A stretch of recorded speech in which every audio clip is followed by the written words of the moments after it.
ہر طرح کی تعریفات، حمد و ثنا، بزرگی اور کبریائی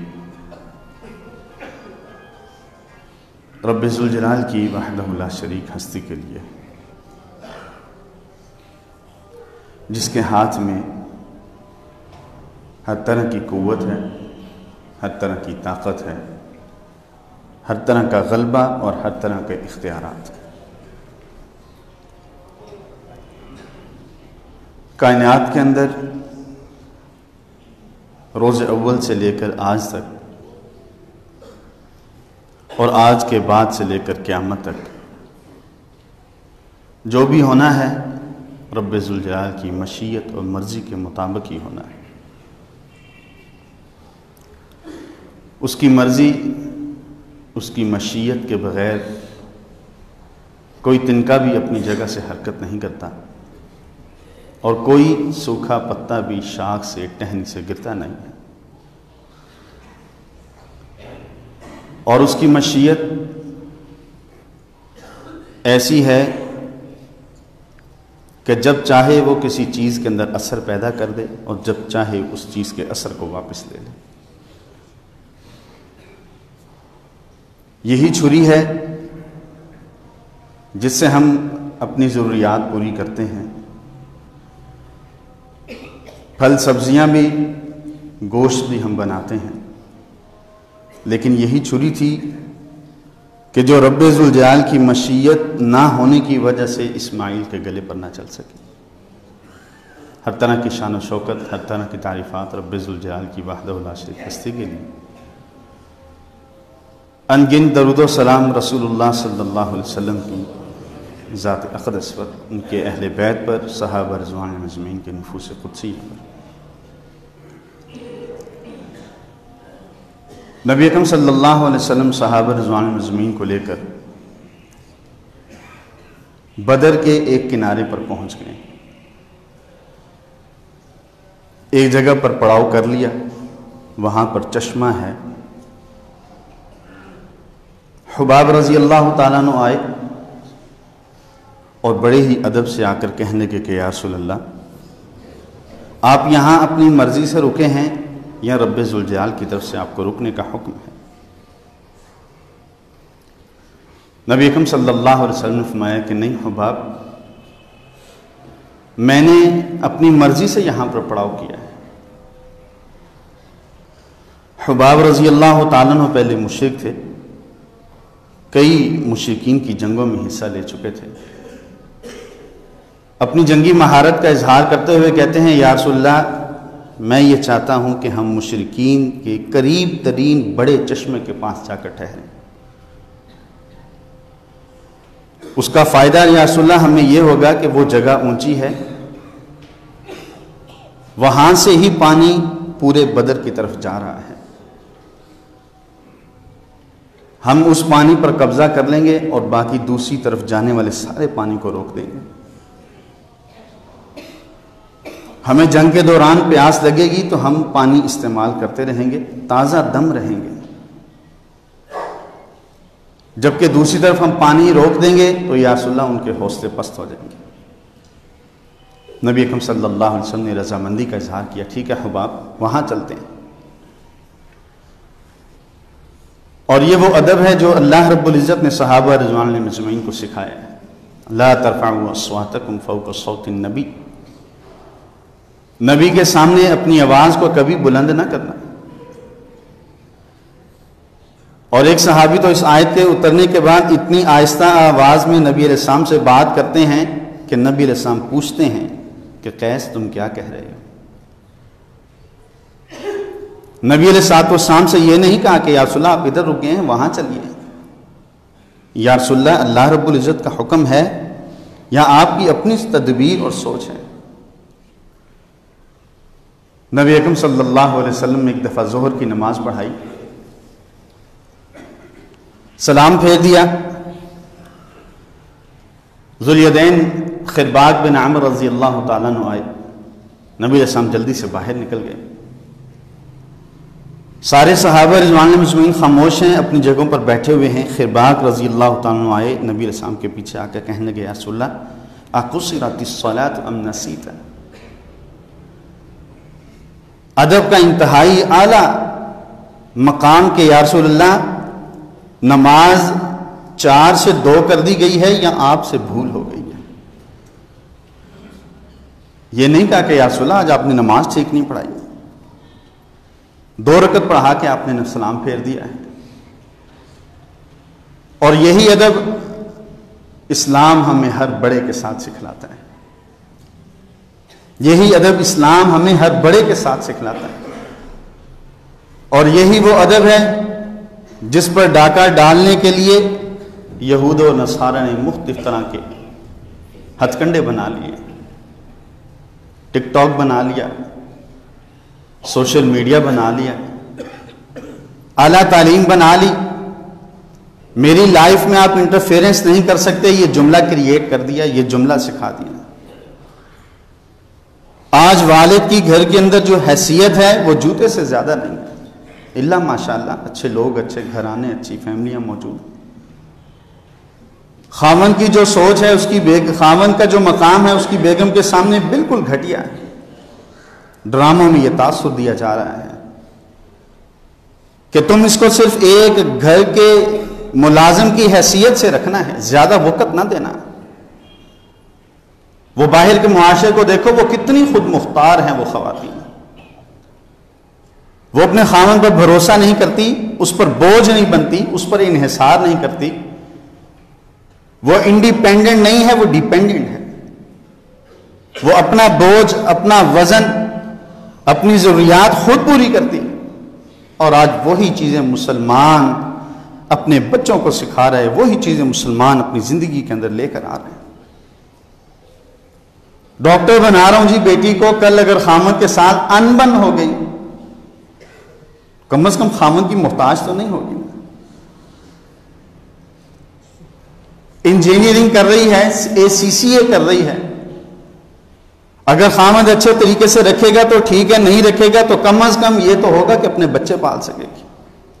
نکاح نامے پر شرط لکھوائی جاتی ہے, بیٹی کو جاب کرنے کی اجازت دی جائے گی, آپ پابندی نہیں لگا سکیں گے. جس گھر کی بنیاد, جس گھر کی تعمیر کے وقت اس کی اینٹ, جس گھر کے در و دیوار ٹیڑے رکھے جا رہے ہیں, مجھے یہ بتائیے کہ وہ گھر کتنے وقت تک آباد رہ سکتا ہے. وہ کسی سیانے نے کہا کہ نہیں وصلے کار بدنیتاں دے. جب نیت کے اندر ہی کھوٹ ہے, جب نکاح نامے کے اندر ہی نکاح کے وقت ہی یہ بات لکھوا رہے ہیں کہ اگر خاوند کے ساتھ علیحدگی ہو گئی تو مکان نام کروائے گا, 50,000 روپے مہینہ خرچ ادا کرے گا, لکھیں جی قاری صاحب, یہ ہماری شرط ہے. تیرے نزدیک اس کی وقت نہیں ہے جو تیری بیٹی ہے, جو تیرے جگر کا ٹکڑا ہے, جو تیرے جسم کا حصہ ہے. تیرے نزدیک دنیا کی اہمیت ہے کہ خیر ہے کوئی مسئلہ نہیں, گھر بیکار ہو بھی گیا, بے آباد ہو بھی گیا, اجڑ بھی گیا, کم از کم میری بیٹی کو مال تو مل جائے گا نا. اور بڑے سارے طریقے ہیں مال کمانے کے. نبی علیہ السلام کی سنت سے مذاق نہ کریں, نبی علیہ السلام کی اس سنت کا مذاق نہ اڑا. لکھ دیں جی میں 2 کروڑ روپے کس نے دینا ہے, کس نے لینا ہے, جب بات ہوگی تو کیس فائل کر دیں گے. یہ وہ ادب تھا جو مسلمانوں کا امتزاج تھا, مسلمانوں کا امتیاز تھا. یہ وہ ادب تھا کہ جس کی وجہ سے مسلم معاشرے کی پہچان تھی. یہ وہ ادب تھا کہ گلی سے بڑا گزرتا تھا تو بچے طرف ہو جاتے تھے کہ یہ پوچھ نہ لے کہ اس وقت تم رات کے اس پہر میں شام کے وقت کر کیا رہے ہو, فضول وقت کیوں باہر گزارے ہو, چلو اپنے گھروں میں. آج لطیفے بنا دیے گئے ہیں والدین پر, آج جوکس ہیں بڑوں کے اوپر, سفید داڑھیوں والوں کے اوپر, آج لطیفے ہیں ان کا ہنسی مزاح بنا دیا گیا ہے جنہیں رب ذوالجلال نے دنیا میں مرتبہ دیا ہے.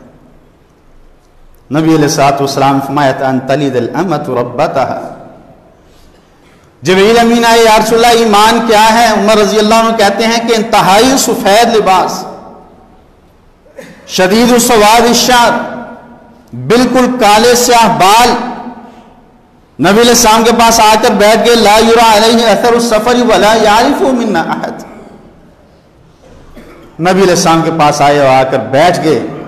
فرمایا, عمر رضی اللہ عنہ کہتے ہیں کہ سفر کے بھی کوئی نشانات نظر نہیں آ رہے کہ کہیں سے لگتا ہو کہ یہ شخص مسافر ہے. کپڑوں پر دھول بالکل بھی نہیں, بال پرا گندا بکھرے ہوئے بالکل بھی نہیں, جوتے کے اوپر کوئی مٹی بالکل بھی نہیں, چہرہ بالکل تازہ, کسی اعتبار سے نظر نہیں آتا کہ یہ شخص مسافر ہے. ولا یعرف منا احد, لیکن مقیم بھی نہیں ہے, مدینے کے رہنے والا بھی نہیں ہے, اس لیے کہ ہم میں سے کوئی بھی اس شخص کو جانتا نہیں ہے. پہلا سوال ایمان کیا ہے, نبی علیہ السلام نے بتا دیا, طویل حدیث ہے. اسلام کیا ہے, نبی علیہ السلام فرمایا یہ اسلام ہے. احسان کسے کہتے ہیں, نبی علیہ السلام فرمایا یہ احسان ہے, یہ نیکی ہے, ہر ایک کے ساتھ تم اچھا سلوک کرو. اللہ رب العزت کی عبادت ایسے کرو جس طرح رب تمہیں دیکھ رہا ہے. اور ہر سوال کے جواب پر وہ شخص جواب یہ دیتا ہے صدقتا, جی آپ بالکل ٹھیک کہتے ہیں. عمر رضی اللہ تعالیٰ نے فرمایا کہ فعجبنا لہو, ہمیں تعجب ہوا. نبی علیہ السلام سے سوال پوچھتا ہے اپنے استفسار کے لیے, معلومات لینے کے لیے. نبی علیہ السلام جب جواب دیتے ہیں تو جواب یہ آگے سے یہ دیتا ہے کہ جی بالکل ٹھیک کہہ رہے ہیں. ایک سوال یہ بھی کر دیا کہ متی الساعہ, قیامت کب آنی ہے. فرمایا مل مسئول عنہا بعلم من السائل, جتنا پوچھنے والا قیامت کے متعلق جانتا ہے اتنا ہی وہ شخص جانتا ہے جس سے قیامت کے متعلق پوچھا جا رہا ہے. انہوں نے کہا اچھا آپ کو معلوم تو نہیں قیامت کب آئے گی. اخبرنی عن اماراتها, مجھے پھر اس کی کچھ علامات بتا دیں, کچھ نشانیاں بتا دیں کہ جس کو دیکھنے کے بعد, جن کو محسوس کرنے کے بعد پتہ چلے کہ اب قیامت کا وقت قریب ہے. نبی علیہ السلام فرمایا تلد الامۃ ربتها, فرمایا کہ لونڈی اپنے مالک کو اپنے پیٹ سے جنم کرے گی. لونڈی کا مالک جو ہوگا وہ اپنی لونڈی کے ساتھ ہم بستری کرے گا. ہم بستری کے بعد جو بچہ پیدا ہوگا وہ اس کا بیٹا بھی ہوگا, اس کا مالک بھی ہوگا, اس کا حکمران بھی ہوگا. معاملات بالکل الٹ ہو جائیں گے. فرمایا دوست کی عزت ہوگی, والد کی کوئی عزت نہیں ہوگی. بیگم کو وقت دے گا, ماں کو بھول جائے گا. آج یہ وہی معاملات بنا دی ہیں اور ہم سوئے ہی رہ گئے. ہماری آنکھیں نہیں کھلی. ہماری آنکھیں اس وقت کھلیں گی کہ جب ہم بالکل اپنے گھروں سے اس طرح نکال دیے جائیں گے کہ جس طرح کوئی جانور مر جاتا ہے تو اس کو کھینچ کر گھر سے باہر پھینک دیا جاتا ہے. ہماری آنکھیں اس وقت کھلیں گی. آج ہم کہتے ہیں ایک ہی بیٹا ہے جی, آج ہم کہتے ہیں ایک ہی بیٹی ہے جی. ان کے لیے نہیں کماتے تو کن کے لیے کمانا ہے. نبی علیہ السلام سے بڑے ادب سے کہا یا رسول اللہ آپ اپنی مرضی سے یہاں رکے ہیں یا اللہ رب العزت نے آپ کو کہا ہے کہ یہاں رک جاؤ. نہیں خباب میں اپنی مرضی سے رکوں. یا رسول اللہ پھر میرا مشورہ ہے, میں جنگی میدان کی اسٹریٹجی کا, پالیسی کا, اس کے اندر ہونے والے معاملات سے بڑا باخبر ہوں, بڑا میرا تجربہ ہے. یا رسول اللہ میرا مشورہ ہے, میری رائے ہے, میں یہ کہتا ہوں کہ اگر آپ مناسب سمجھیں تو یا رسول اللہ اس چشمے کے پاس چلے جائیں. نبی علیہ السلام چلے گئے. رب ذوالجلال نے بارش برسا دی. مسلمان جس طرف تھے وہاں سے پانی بہہ کر نیچے آ گیا, نیچے کیچڑ ہو گیا. مسلمانوں کی جگہ جو تھی ریتلی جگہ, ریگستان نما وہ جگہ, ریت نرم تھی, رب ذوالجلال نے اس کو جما دیا, مضبوط ہو گئی. نبی اکرم صلی اللہ علیہ وسلم نے رات بسر کی اسی جگہ پر. نبی علیہ الصلوۃ والسلام جمعۃ المبارک کی رات ہے, 17 رمضان, 313 کا لشکر, اور نبی علیہ السلام ایک درخت کے پاس کھڑے ساری رات دعا کر رہے ہیں. ہذہ صابۃ, یا اللہ یہ وہ لشکر ہے جو 15 سال کی محنت میں تیار کیا ہے. 313 افراد ہیں, 13 سال مکے میں گزار دیے ہیں, ابھی 2 سال مدینے میں پورے نہیں ہوئے, یہ ساری کی ساری میری محنت کی جمع پونجی ہے، یا اللہ آج تیرے سامنے لا کے کھڑی کر دی۔ اللہ اگر تو نے ان کی مدد نہ کی، لم تعبد فی الارض، زمین سے تیرا نام نہ کہیں مٹ جائے۔ اللہ اگر یہ بھی دنیا میں نہ رہے تو تیرا نام لینے والا دنیا میں کوئی نہیں ہوگا۔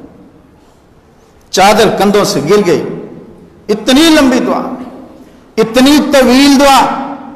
ابو بکر رضی اللہ تعالیٰ عنہ آئے، آ کے کندھے پر ہاتھ رکھا، یا رسول اللہ آپ کے رب نے آپ کی سن لی ہے۔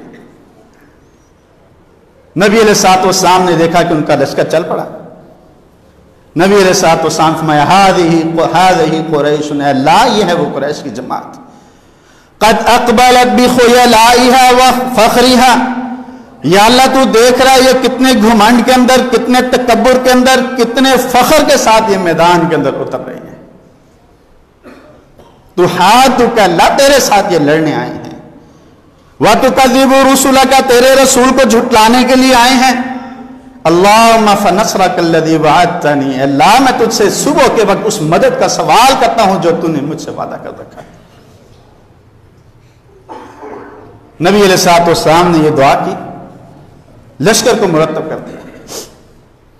313 افراد ہیں، کتنی صفیں بنی ہوں گی؟ نبی علیہ السلام فرمایا پہلی صف کے اندر وہ لوگ کھڑے ہوں گے جو نیزہ چلائیں گے، اگر ان کے گھڑ سوار قریب آ گئے، 600 گھڑ سوار ہیں، 1000 کا لشکر ہے، ادھر 313 ہیں، گھوڑے 2 ہیں۔ نبی علیہ السلام فرمایا پہلی صف میں وہ لوگ کھڑے ہوں گے جو نیزہ چلائیں گے، اگر گھڑ سوار قریب آ گئے تو تم نے اپنے نیزوں کے ذریعے سے ان کو روکنا ہے۔ باقی صفیں بنائیں، فرمایا کہ تم سب کے سب تیر چلانا اور دشمن کو دور ہی روکنا ہے، دشمن کو قریب نہ آنے دینا۔ نبی علیہ السلام نے لشکر کو 4 حصوں میں تقسیم کیا۔ دائیں طرف زبیر بن عوام رضی اللہ عنہ، پہلے لشکر 2 حصوں میں تقسیم ہوا، ایک حصہ مہاجرین کا ہے جس کے سردار علی رضی اللہ عنہ، دوسرا حصہ انصاریوں کا ہے جس کے سردار سعد رضی اللہ عنہ۔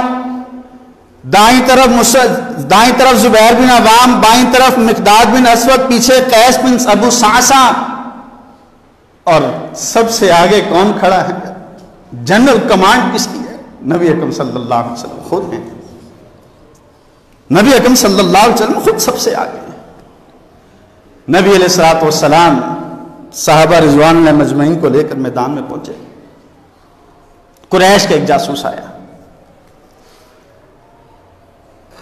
وہب جمعی، آ کر گھوڑے پر سوار ہے، آ کر سب طرف چکر لگایا، چکر لگا کر جا کر ان کو اطلاع دیتا ہے کہ بڑے تھوڑے سے لوگ ہیں، بڑے ہی تھوڑے ہیں، لیکن ایک بات یاد رکھنا، مجھے تمہارے لیے کوئی خیر نظر نہیں آ رہی، لوگ بہت کم ہیں، تم نے مجھے جاسوسی کے لیے بھیجا تھا، میں ساری خبر لے کر آ گیا ہوں، بڑے تھوڑے ہیں، تعداد میں بڑے کم ہیں، لشکر کے اعتبار سے بڑی قلیل جماعت ہے، اسلحے کے اعتبار سے بڑے نہتے ہیں، لیکن ایک بات یاد رکھو کہ میرا مشورہ یہ ہے ان سے لڑائی نہ کرنا۔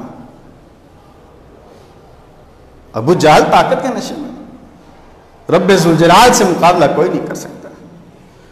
ایک وقت میں فرانس کا صدر بننے والا 500 ووٹ اس کو چاہیے ہیں، اور وہ 500 سے اوپر ووٹ لے کر یہ کہتا ہے کہ میں بھاری اکثریت سے جیت گیا ہوں، اب تو مسلمانوں کا رب بھی مجھے صدر بننے سے نہیں روک سکتا،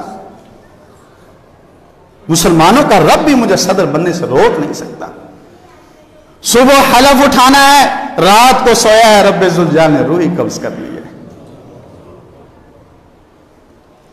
ٹائٹینک نکلا ہے، بڑی مہنگی ٹکٹیں خریدی ہیں، ٹائٹینک کے چلنے سے پہلے یہ اعلان ہوا ہے کہ یہ وہ جہاز ہے جسے مسلمانوں کا رب بھی غرق نہیں کر سکتا، ڈبو نہیں سکتا۔ رب کی طاقت کو کسی نے آزمایا ہی نہیں ہے، رب کی طاقت کو ایک کافر آزما گیا۔ ابراہیم علیہ السلام کو کئی مہینے الاؤ تیار کرنے کے بعد، کئی مہینے ایندھن جمع کرنے کے بعد ابراہیم علیہ السلام کو پھینک کر کئی مہینے کے لیے انہوں نے بھلا دیا، اور اس کے بعد پھر خیال آیا کہ ابراہیم کو پھینکا تھا، جا کر دیکھیں اب تو ابراہیم کی ہڈیوں کی خاک بھی ختم ہو گئی ہوگی، راکھ بھی، ایش بھی ختم ہو گئی ہوگی، جا کر دیکھیں تو صحیح۔ اس جگہ پر پہنچ کر جب اس جگہ سے ڈھکن اٹھایا ہے کہ دیکھیں ابراہیم اب کس حالت میں ہے، آگ کی کوئی چنگاری بھی باقی نہیں، ڈھکن اٹھایا دیکھا تو ابراہیم علیہ السلام بالکل صحیح سلامت، پیشانی پر پسینے کے چند قطرے۔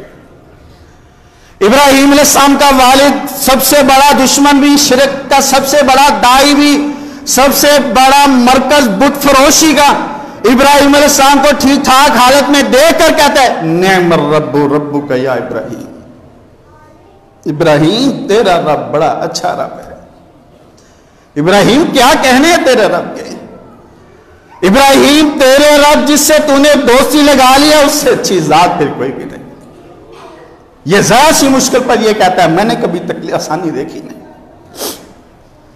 یہ ذرا سی آسانی دیکھنے کے بعد رب ذوالجلال کو بھلا دیتا ہے، یہ ذرا سی تکلیف دیکھنے کے بعد رب ذوالجلال کے سامنے شاکی ہو جاتا ہے کہ میں نے کبھی آج تک آسانی اور سہولت دیکھی نہیں۔ جزاک اللہ خیر۔ اللہ رب العزت نے کہہ دیا کہ میرا ابراہیم اگر آج پانی تجھے آواز دے تو پانی تو اڑ کر چلے جانا ہے۔ پرندے بھی مامور ہیں، ہر چیز کو حکم ہے ابراہیم آواز دے تو چلے جانا۔ جبرائیل علیہ السلام آخری وقت میں آئے ہیں، ابراہیم میری کوئی مدد، میرے لائق کوئی خدمت۔ ابراہیم علیہ السلام نے پوچھا آپ کس کے حکم سے آئے ہیں، اپنی مرضی سے یا رب ذوالجلال کے حکم سے؟ نہیں ابراہیم مجھے رب تعالیٰ نے بھیجا۔ ابراہیم علیہ السلام نے جب جواب یہ دیا جب رب تعالیٰ نے آپ کو بھیجا ہے تو آپ سے بہتر وہ میری حالت کو جانتا ہے، مجھے آپ کی ضرورت نہیں، میرا رب ہی کافی، حسبی اللہ، مجھے میرا رب کافی ہے۔ انبیاء علیہ السلام کی دعائیں بھی اس کو معلوم ہیں۔ وَنَادَى زَكَرِيَّا رَبَّهُ نِدَاءً خَفِيًّا وَاسْتَعْلَى الرَّأْسُ شَيْبًا، اللہ ہڈیاں کمزور، بال سفید ہو گئے، لیکن رب تعالیٰ تو اسباب کا محتاج نہیں ہے نا، تو بغیر صبر کے بھی اولاد دے سکتا ہے، تو نے تو مریم کو بغیر باپ کے بیٹا دے دیا تھا۔ ایوب علیہ السلام، ہر شخص، ہر نبی، ہر رسول رب ذوالجلال پر ایمان رکھنے والے کا یہ ایمان ہے کہ وہ دیر تو کر سکتا ہے لیکن کبھی اندھیر نہیں کر سکتا۔ اس نے ہاتھ پر کالا دھاگا باندھ لیا، فیروزہ پہن لیا ہے، اس نے تعویذ رکھے ہوئے ہیں بیگم کے نام کا، بچوں کے نام کا، دکان پر، گھر پر، گاڑی پر جوتا لٹکا لیا، کراس روڈ گاڑی لیا جی 45-50 لاکھ روپے میں پڑ گئی، جوتا اس لیے لٹکا لیا نظر نہ لگ جائے، آپ بھی بڑے خوبصورت ہیں، اپنے منہ پر بھی ایک جوتا لٹکا لیں کہیں آپ کو نہ نظر لگ جائے۔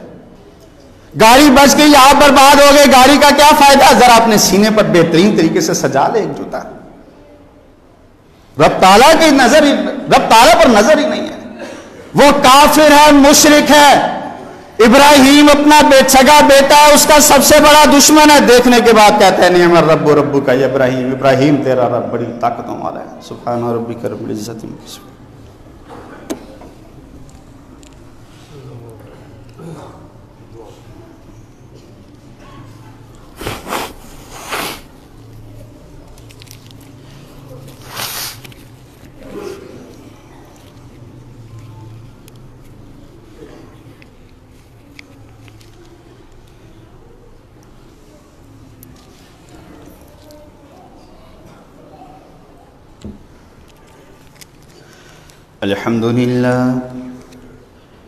الحمد لله نحمده ونستعينه ونستغفره ونؤمن به ونتوكل عليه ونعوذ بالله من شرور أنفسنا ومن سيئات أعمالنا، من يهده الله فلا مضل له ومن يضلل فلا هادي له، وأشهد أن لا إله إلا الله وحده لا شريك له، وأشهد أن محمدًا عبده ورسوله صلى الله عليه وآله وسلم. أما بعد فإن خير الحديث كتاب الله، وخير الهدي هدي محمد صلى الله عليه وآله وسلم وشر الأمور محدثاتها وكل محدثة بدعة وكل بدعة ضلالة وكل ضلالة في النار. اللهم صل على محمد وعلى آل محمد وبارك على محمد وعلى آل محمد كما صليت وباركت على إبراهيم وعلى آل إبراهيم إنك حميد مجيد. أما بعد فأعوذ بالله من الشيطان الرجيم. بسم الله الرحمن الرحيم. لقد من الله على المؤمنين إذ بعث فيهم رسولا من أنفسهم يتلو عليهم آياته ويزكيهم ويعلمهم الكتاب والحكمة وإن كانوا من قبل لفي ضلال مبين. نبی اکرم صلی اللہ علیہ وسلم لشکر کو لے کر کھڑے ہیں. اس نے جا کر یہ کہا وہب بن عمر جمحی نے کہ تم لشکر کا مقابلہ کرنے کے لیے نکلے ہو، لشکر بہت کم ہے، لیکن میرا مشورہ یہ ہے تم ان سے لڑنا نہ، کیونکہ مجھے تمہارے لیے کوئی خیر نظر نہیں آ رہی. نبی اکرم صلی اللہ علیہ وسلم نے لشکر کو مرتب کیا، صحابہ رضوان اجمعین کو جنگی تعلیمات دیں. فرمایا کہ جب جنگ شروع ہو جائے تم میں سے کسی شخص نے فرار اختیار نہیں کرنا، جنگ سے منہ بھی نہیں موڑنا، رب ذوالجلال کا ذکر کرتے رہنا ہے اور رب ذوالجلال پر امید رکھنی ہے اور اللہ رب العزت سے فتح کی دعا کرتے رہنا ہے. اللہ اور اس کے رسول کی اطاعت کرنا، آپس میں اختلاف نہ کرنا. پھر فرمایا کہ جب تک میں تمہیں حکم نہ دوں اس وقت تک تم نے جنگ کے اندر اقدام پیش قدمی نہیں کرنی، میرے حکم کا انتظار کرتے رہنا. نبی اکرم صلی اللہ علیہ وسلم کے لیے جہاں آج کل مسجد العریش ہے، جو لوگ عمرہ حج کر کے آئے ہیں بدر کا میدان اگر انہوں نے دیکھا ہے تو وہاں پر انہوں نے دیکھی ہوگی مسجد العریش ہے. وہاں پر نبی علیہ الصلوۃ والسلام کے لیے ایک چھپر بنایا گیا ہے. ایک صحابی آئے آ کے کہنے لگے یا رسول اللہ میرا مشورہ یہ ہے کہ یہاں پر آپ کے لیے ایک مرکز بنا دیں اور اس مرکز کے اندر آپ ہوں گے، آپ کے ساتھ ایک حفاظتی دستہ ہوگا. یا رسول اللہ فتح ہو گئی تو انشاءاللہ العزیز بڑی خیر مل جائے گی، لیکن اگر کوئی دوسرا معاملہ ہو گیا یا رسول اللہ دشمن آپ تک پہنچ نہیں سکے گا، یا رسول اللہ آپ پیچھے رہیے گا. نبی علیہ السلام وہ جگہ چھوڑ کر آگے آ گئے، جنرل کمانڈ سنبھال لی. نبی علیہ السلام فرمایا جب تک میں تمہیں نہ کہوں جنگ میں پیش قدمی نہیں کرنی، اور جب جنگ ہو جائے شروع تو پھر نبی علیہ السلام نے فرمایا ثابت قدم رہنا ہے، واپس بھی نہیں بھاگنا، منہ بھی نہیں موڑنا، بزدلی کا بھی اظہار نہیں کرنا. جنگ شروع ہونے سے پہلے ابو جہل نے دعا کی اے اللہ دو گروہ آج آمنے سامنے ہونے والے ہیں، ان دونوں گروہوں میں سے جس نے رشتہ داری کو کاٹا ہے، جو باطل پر ہے، جو تیرا باغی ہے، اللہ اس کا نام و نشان ادھر سے مٹا کے واپس بھیجنا، اور جو حق پر ہے، جو رشتہ داری ملانے والا ہے، باغی نہیں ہے، اس کی تم مدد فرمانا. رب ذوالجلال وہ کیسے کیسے لوگوں سے دین کا کام لے لیتا ہے. نبی علیہ السلام نے فرمایا رب ذوالجلال بعض اوقات کسی مشرک سے، کسی بے دین سے بھی دین کی تائید کروا دیا کرتا ہے. یہ دعا کر دی اس نے کہ اگر ہم حق پر ہیں تو ہماری مدد کرنا، اگر وہ حق پر ہے تو ان کی مدد کرنا. نبی اکرم صلی اللہ علیہ وسلم وہاں موجود ہیں.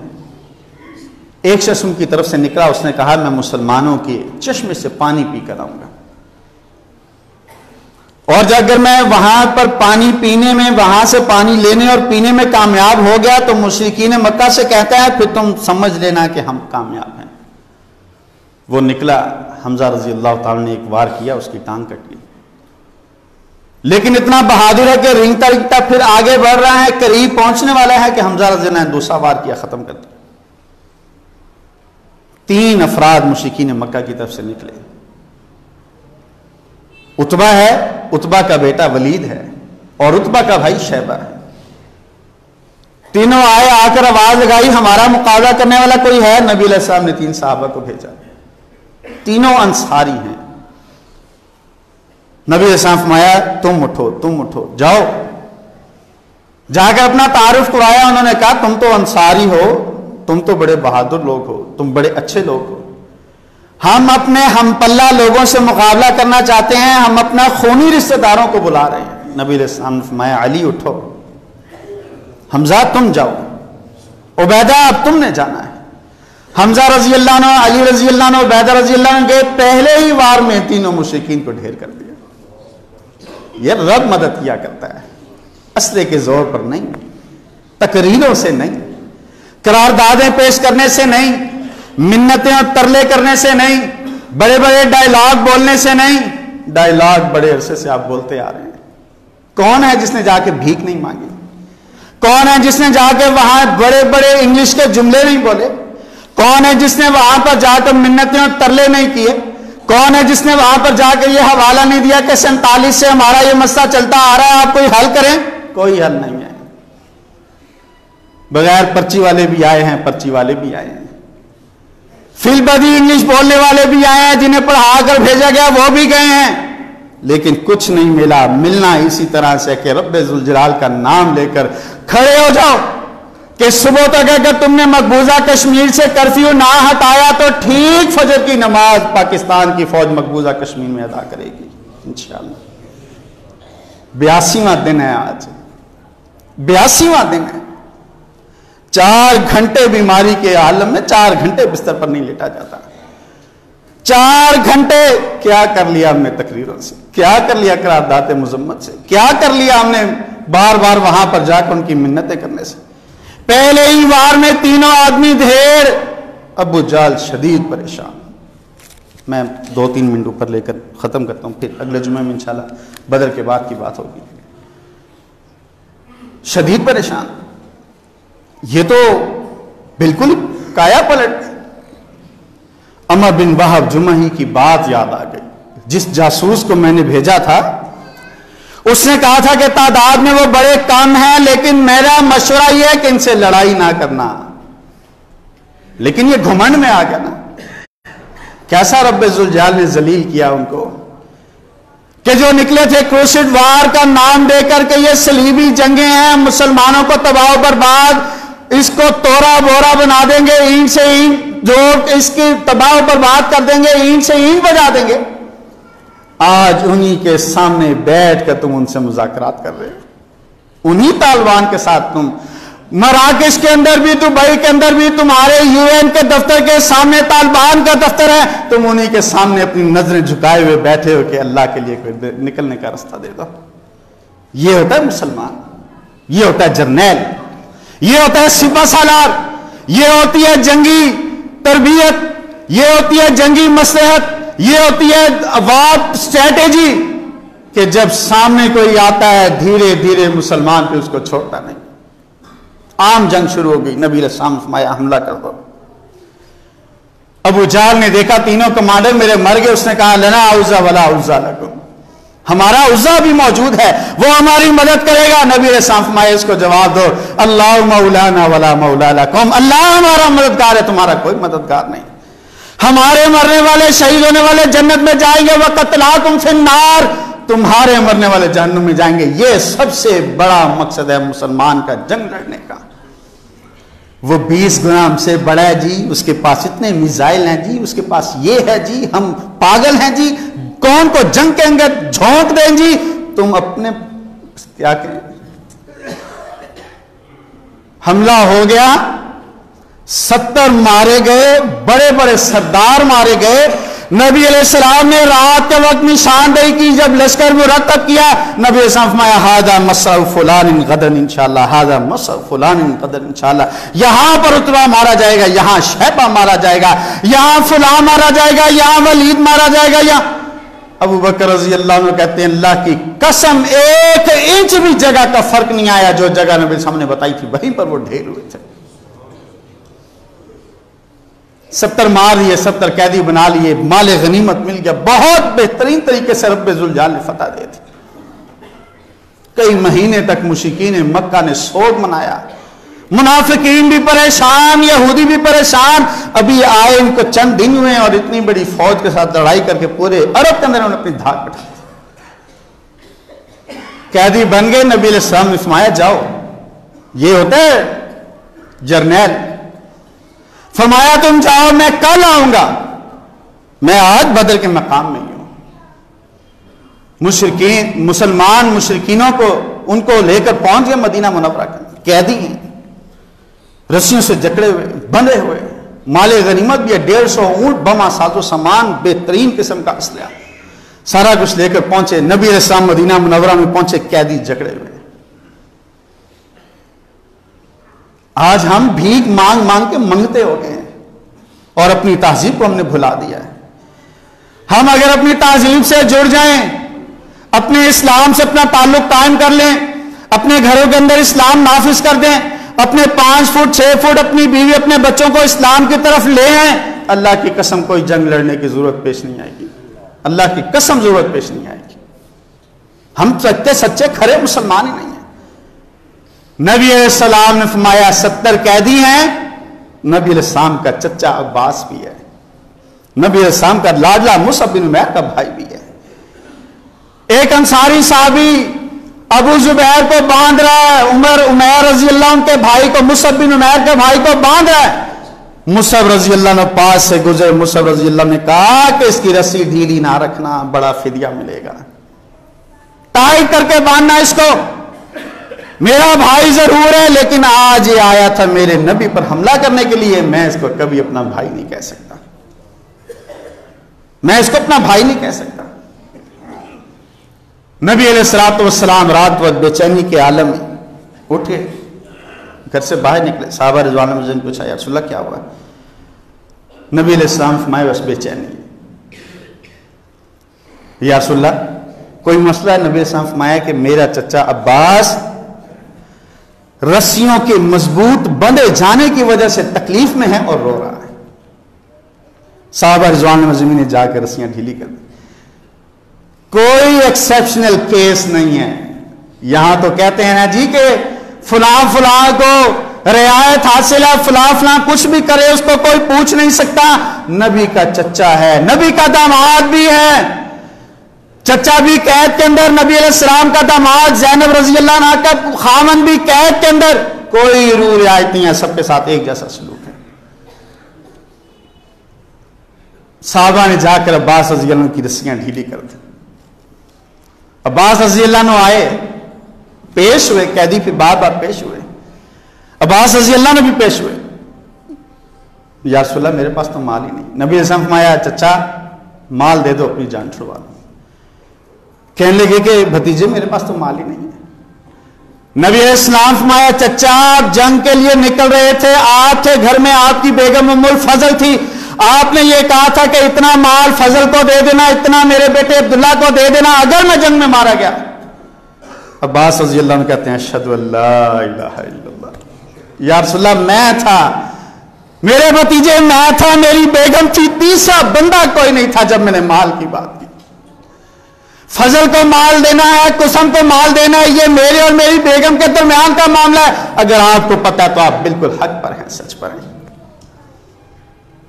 خیر نبی علیہ الصلوۃ والسلام نے فدیہ لیا.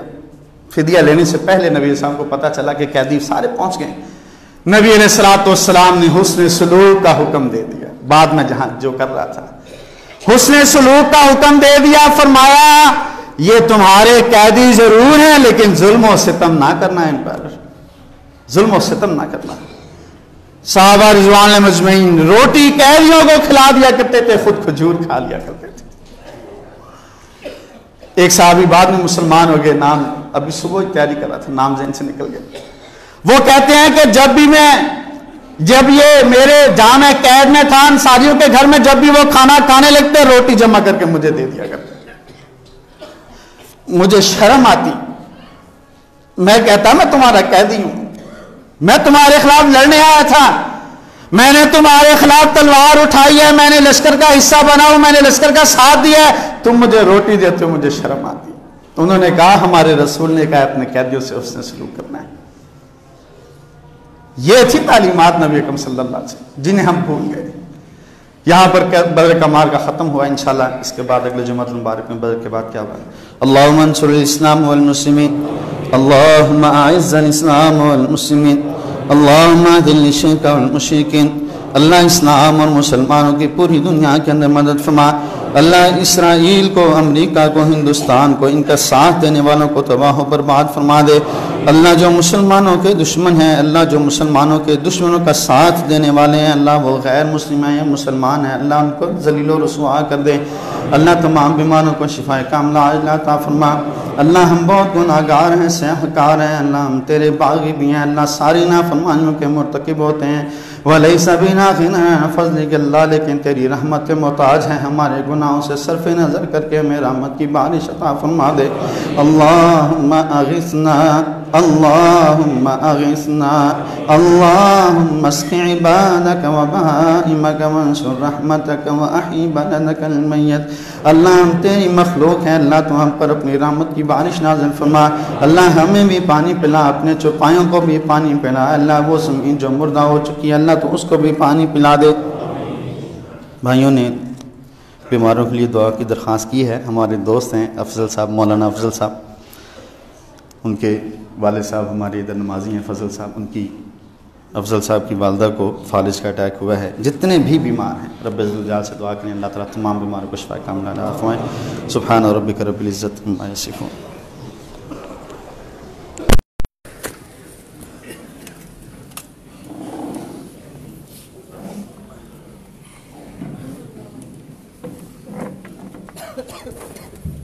Allah